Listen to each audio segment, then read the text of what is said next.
Salam sejahtera dan selamat datang sekali lagi kepada sahabat-sahabat semua ke channel ini Current Sphere MY. Hari ini kita ada cerita panas dari Sabah, yaitu tentang UMNO, tentang Syah Helmi Yahya, dan tentang kuasa politik yang sedang bergegar. Kamu tahukah, ada orang yang dahulunya sebagian daripada UMNO tiba-tiba menjadi musuh di dalam selimut. Sekurang-kurangnya itulah yang UMNO Sabah rasa pada kali ini.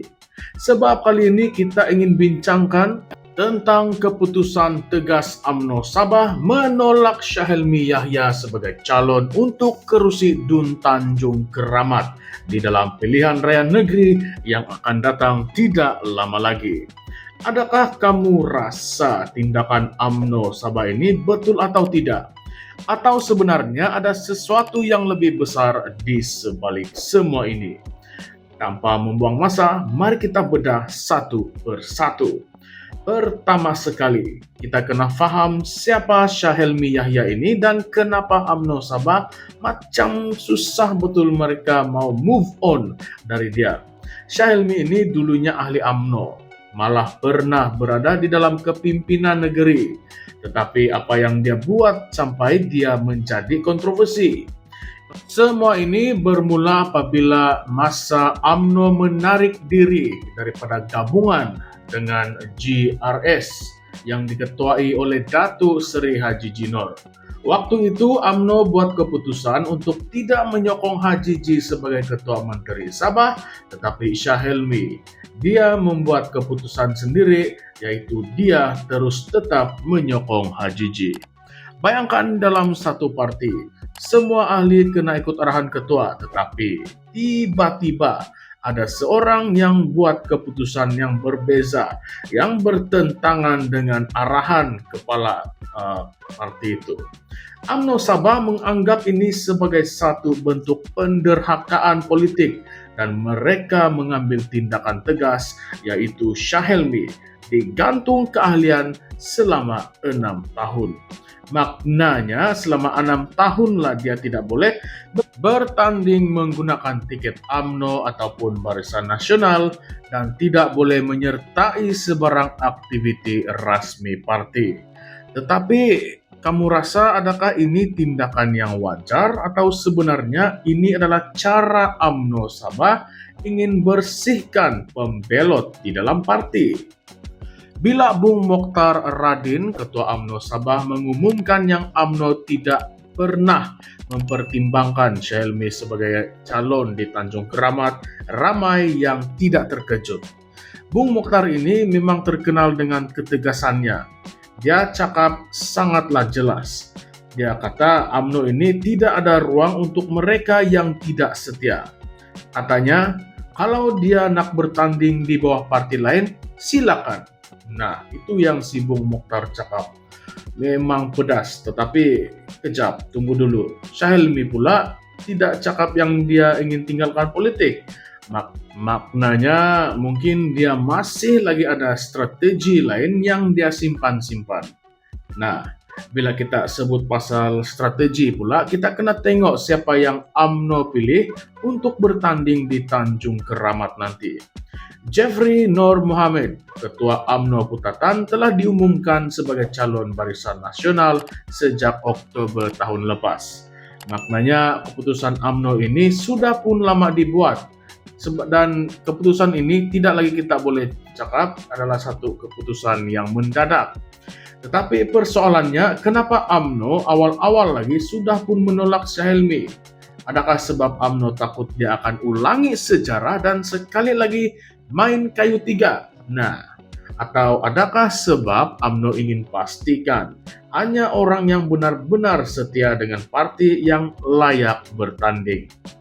Bagi kamu semua yang mengikuti perkembangan politik Sabah, kamu mesti tahu yang UMNO Sabah sekarang dalam fasa pemulihan selepas perpecahan yang besar. Semasa PRU 15 dulu, UMNO Sabah hilang banyak kerusi. Selepas itu mereka tarik diri dari GRS. Lagi ramai ahli UMNO yang beralih arah. Jadi sekarang ini Bung Mokhtar kena pastikan yang orang-orang dalam parti adalah orang-orang yang betul-betul setia dengan parti. Tetapi tindakan tegas macam ini bolehkah menarik lebih ramai sokongan kepada UMNO? Atau sebenarnya ia boleh menyebabkan lebih ramai ahli UMNO sendiri akan mencari alternatif lain? Apa pandangan Anda semua? Kalau kita tengok balik case Datuk Syahilmi ini, ada satu persoalan yang lebih besar, yaitu adakah tindakan dia menyokong HJJ merupakan satu bentuk pembelotan, atau sebenarnya tindakan dia ini lebih kepada memastikan kestabilan kerajaan Sabah. Coba fikir, kalau masa itu Syahilmi tarik sokongan dari HJJ, Sabah mungkin akan mengalami krisis politik yang lebih besar. Jadi, adakah tindakan dia itu salah?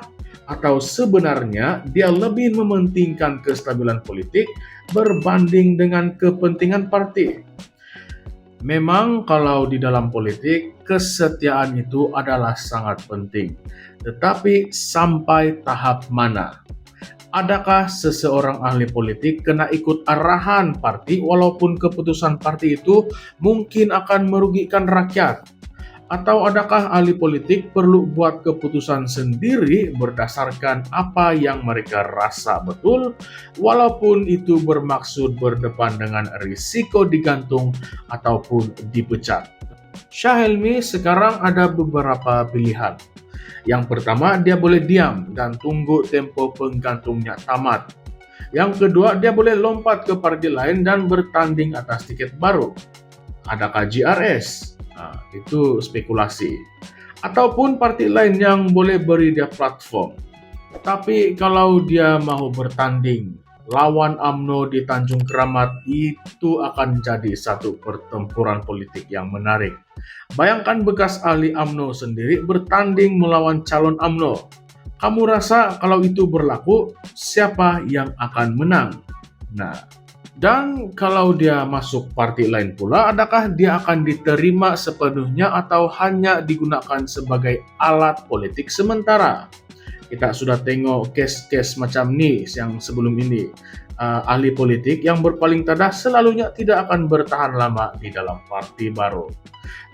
Tetapi sekarang ini Sabah sedang bersiap sedia untuk pilihan raya negeri dan pertempuran politik akan menjadi semakin sengit. UMNO ingin pastikan mereka hanya ada calon yang setia. Syahilmi pula masih ada pengaruhnya sendiri. Pertarungan di Tanjung Keramat mungkin akan menjadi salah satu pertempuran politik yang paling menarik di dalam pilihan raya akan datang. Apakah pendapat Anda semua? Adakah tindakan UMNO menolak Syahilmi Yahya sebagai calon satu keputusan yang betul? Atau adakah UMNO sebenarnya kehilangan seseorang pemimpin yang mempunyai potensi yang besar? Kamu rasa kalau Syahilmi bertanding bawah parti lain, bolehkah dia menang? Atau dia akan menjadi mangsa politik dalam permainan kuasa yang lebih besar? Nah, memang topik kali ini ada panas sedikit. Politik Sabah ini memang penuh dengan drama dan strategi yang sukar dijangka. Kalau kamu semua suka konten macam ini, jangan lupa untuk tekan butang like dan subscribe supaya tidak terlepas topik politik terkini yang kita akan bincangkan. Jangan juga lupa untuk tinggalkan komen Anda, ulaskan pandangan Anda di ruangan komen di bawah. Kamu rasa siapa yang akan menang di Tanjung Keramat nanti?